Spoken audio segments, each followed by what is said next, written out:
ট্রাম্পের শুল্ক নীতি কি ভারতকে চীনের দিকে ঠেলে দিচ্ছে? সীমান্ত হাত পেরিয়ে ভারতের প্রধানমন্ত্রী নরেন্দ্র মোদী ও চীনের প্রেসিডেন্টের সাম্প্রতিক বৈঠকে যেন সেই প্রশ্নই উঠে এসেছে। আঞ্চলিক সত্ত্বেও বিরোধ মিটিয়ে সহযোগিতার সম্পর্ক গড়ে তোলার দিকে মনোযোগ দিতে চাইছে দুই দেশ।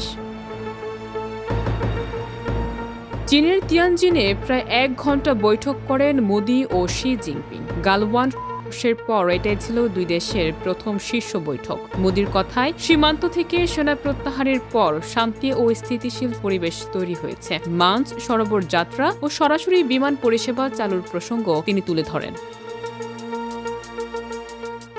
বৈঠকে মৈত্রীর সুর স্পষ্ট শোনা যায়। মোদী বলেন, ভারত ও চীনের 208 কোটি মানুষের স্বার্থ একে অপরের সংহতির সঙ্গে জড়িয়ে আছে। চীনের প্রেসিডেন্ট শি জিনপিংও একই সুরে বলেন, ড্রাগন আর হাতির একজোট হওয়া জরুরি। বিশেষজ্ঞরা মনে করছেন, ট্রাম্পের শুল্ক নীতি ভারতকে চীনের দিকে ঠেলে দিচ্ছে। সম্প্রতি ব্লুমবার্গের একটি রিপোর্ট দাবি করেছে, এই বছরের গোড়ায় ডোনাল্ড ট্রাম্প যখন চীনের বিরুদ্ধে শুল্ক যুদ্ধ ঘোষণা করেছেন, তখন ভারতের রাষ্ট্রপতি দ্রৌপদী মুর্মুকে একটি ব্যক্তিগত চিঠি লিখেছেন চীনের প্রেসিডেন্ট।